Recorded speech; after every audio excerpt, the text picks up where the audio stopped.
Daniel from TrainFitLife here. Welcome to the second episode of our new series, GymDigest, where we'll be going to several different gyms, exploring and experiencing what each gym has to offer. In this episode, we're going to be going to the Body Engineers, a fitness boutique gym located within the famous Junction Triangle here in Toronto, Ontario, where we'll be meeting John Murphy. John Murphy is a former aerospace engineer turned body engineer with more than half a decade of experience applying science and his love for fitness to optimize training for everyone who walks into his establishment. It's time to be my best me.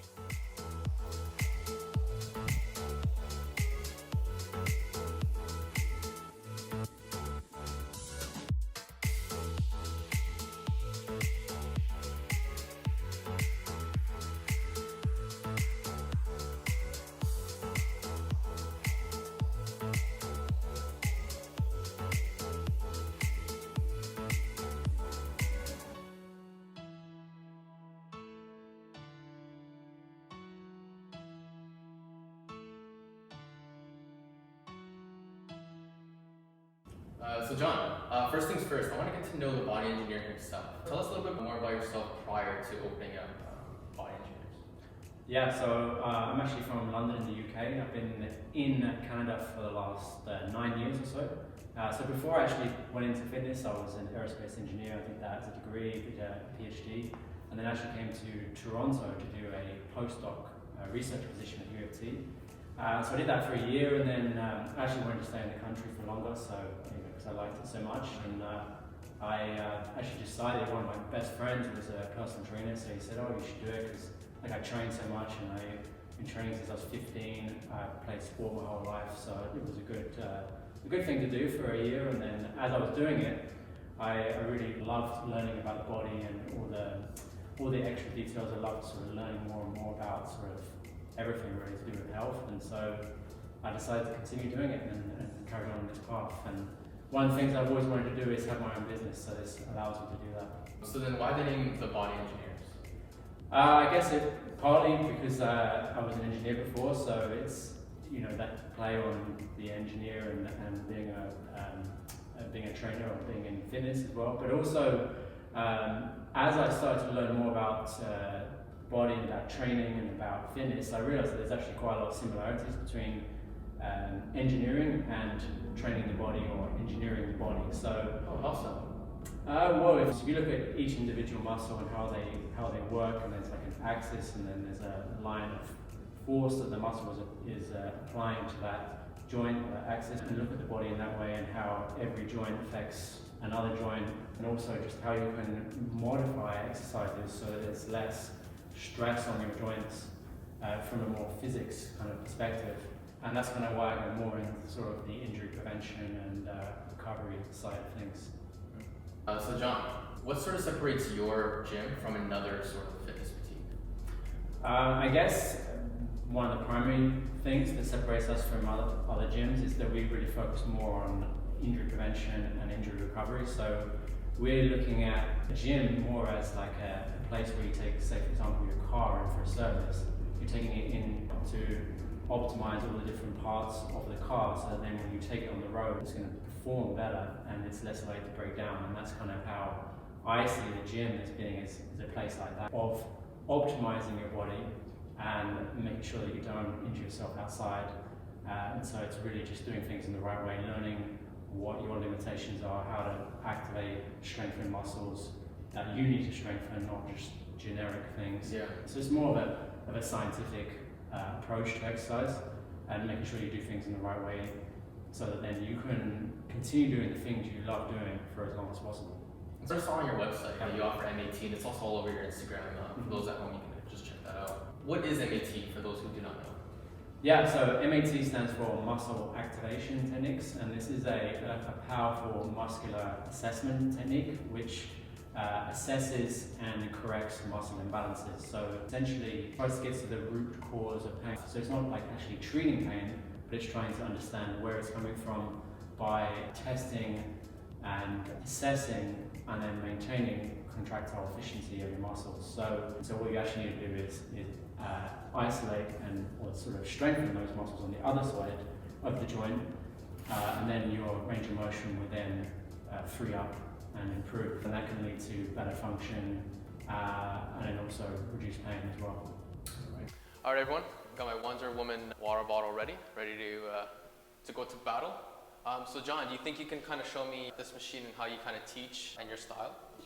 Yes, for sure. So this is the Cybex VR2 seated row, which is one of the best back exercises that you can do, like machine-wise.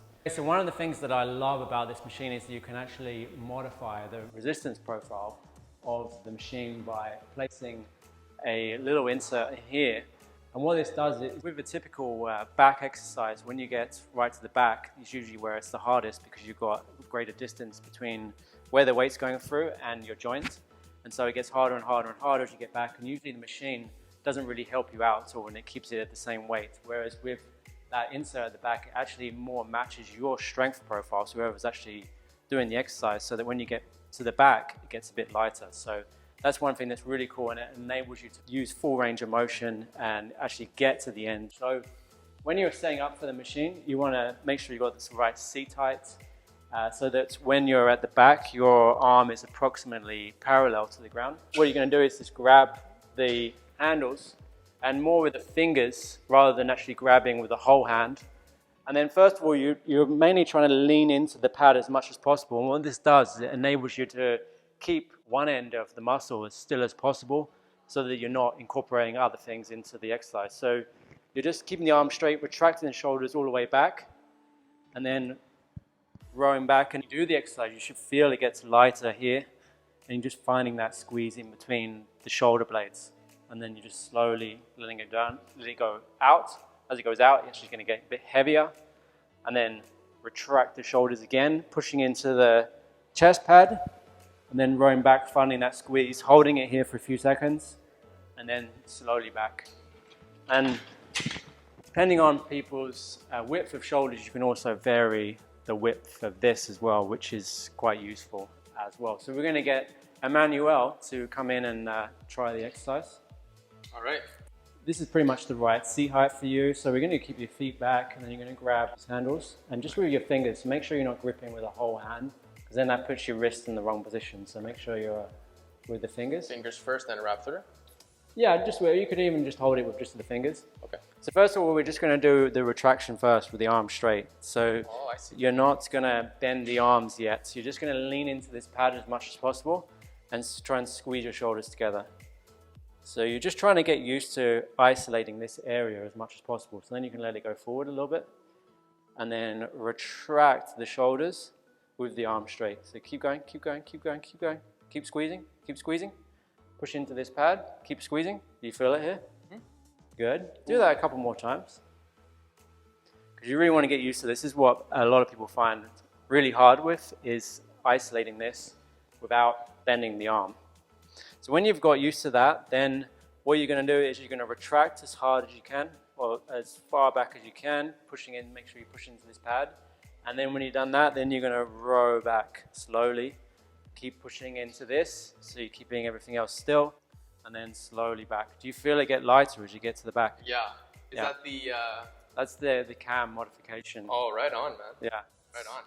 It's very cool. So it means that you're not going to lean back and launch it when it gets really hard, which is what typically happens when people are doing rows. I like how you already put me to point B, right? Point A being the start, and then point B being the squeeze. And then you actually make me do the exercise. I really like that attention to detail. Yeah. So how does that feel? Oh, it feels good. Honestly, Yeah. It feels better than a regular row. This is one of the reasons why I got this machine, is because it's a lot more superior compared to any other rows where typically they don't allow for that kind of modification. So when you get back here, it just gets so hard that you just want to throw it to get to that end. So then either what ends up happening is you end up just training this bit and not the really short end. It's most important.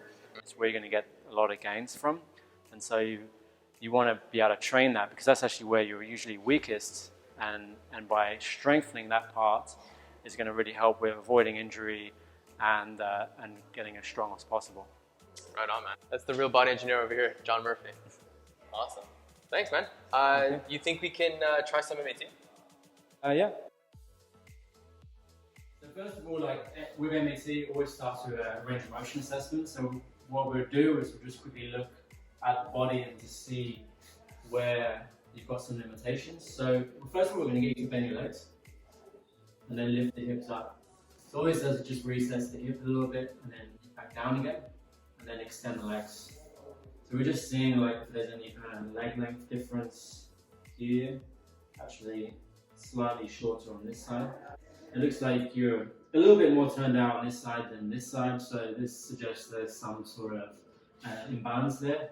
So typically we would start on the hips first. So what we're going to get you to do is just keep that knee straight and then just slowly turn the leg in. And that's how does that feel? That was really a little bit tight. Yeah. And then keep the knee locked and then turn this one in. This one. Not this one. Yeah. Ooh, yeah, relax. So how does that feel? Because most with MAT, what we're really doing is comparing left to right side. So wherever we see a difference between the left and the right side is, wherever there's that limitation, is usually an indication that the muscles responsible for that movement are not firing as well as they should, and therefore we use activation techniques to try to improve the connection between the muscle system and the nervous system. So with Emmanuel here, it looks like he's got a bit of trouble turning his hip into internal rotation on the right. So there's not really any movement there, and then turn in. There's a little bit of movement there. So now that we've identified that on this side, potentially there's a limitation in range of motion and internal rotation. So we're going to look at all the muscles responsible for turning the leg inwards. For example, with the glute medius, the anterior division, we're going to test that muscle. What we get you to do is turn the leg in, so keep the knee locked, turn in, and then abduct the leg out, and then relax there. So you're just relaxing there. And so this is for the glute medius anterior fibers. And then, so the key is to make sure you're completely relaxed, and I'm just going to apply a little bit of force, push you back in, and you're going to try to hold this position, Emmanuel. Okay, does that make sense? Yep. And hold. See, it's a bit spongy, right? It's not like immediate firing of the muscle. So what we then do is go in and activate the muscle by palpating the origin insertion of the muscle, which is, this might be a little bit tender. Oh yeah. Where the glute meet, anterior fibers. So it's right on the top anterior part of the ilium. How's that feel okay? Oh no, that's tight. And then the front of the radial trochanter as well. And then hopefully we've kind of given feedback to the sensory receptors of the muscle, and then that's going to help to activate the muscle, provide feedback to the nervous system to then tell the body and the brain where that muscle is again. So then when we actually go and test it again, it should be able to fire a lot faster and a lot stronger. So keep the knee locked, turn the leg in, bring the leg out again, really pop. And how that felt. So that felt stronger and a bit faster there as well. Yeah. Another way we can do to activate the muscle is to actually do an isometric in this position. So you're going to completely relax there and just really lightly push into my hand. Just for 6, 5, 4, 3, 2, 1, and relax. So we're going to do this 6 times.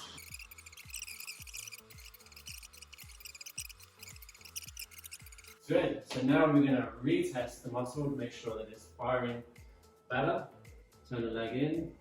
So you can see there's a bit more range in there, still very little, but bring the leg out. What we're really doing is just comparing between left and right. Ready, pop. There you go. So it's firing a lot faster than before. So we'll do that for every muscle responsible for turning the leg in, and then hopefully the range of motion in his right hip should improve, and we should see a lot of benefit and a lot more alignments within the body. And so that isometric alone has helped to improve that range of motion. It's really important to make sure that you keep the muscles firing and doing their job correctly so that you don't get any injury or dysfunction in the future. That's a very powerful technique. Yeah. Yeah. And in terms of what you offer in the gym, memberships or any programs that you offer the public if they were to come to your gym? Yeah, so I mean the way I've structured it is that the first thing we offer is more the muscle activation techniques and sort of more exercise consulting. So if you have like specific injuries or specific problems you're trying to deal with, would recommend starting on that, and that's kind of more of a treatment based on the table, maybe doing very specific exercise in the gym. And then from there, when you're good and you've kind of got rid of some of those issues, then you can go into like personal training, which is what the next thing we offer, which is more for general fitness, just for building muscle, reducing body fat. And then the next level down from that would then be small group classes. So if you don't need too much sort of attention, then you can do group classes. It allows us to ensure that you do things in the right way, whilst also getting into great shape and being a bit more fun, maybe a more, because a lot of people prefer it more of a social environment, so that's it's really good that way, and it's also obviously cheaper than doing one-on-one. And then the next thing, we do also offer online training if anybody's interested in more of just a program or following one at home. You can follow an app and then you can follow your program at home, or also do virtual training as well. Awesome. Well, John, thank you so much for this whole thing. It's actually really cool. I actually really do like how you sort of reference the body as a vehicle. I personally have never seen it that way, and the science and the attention to detail that you put toward training is remarkable, and that's something that I personally appreciate. So thank you for that. No problem. Before we cut it, if you can say any sort of plug that you want to put in, anything you're working on, or anything that you want Body Engineers members to sort of see in the future going forward. Yeah.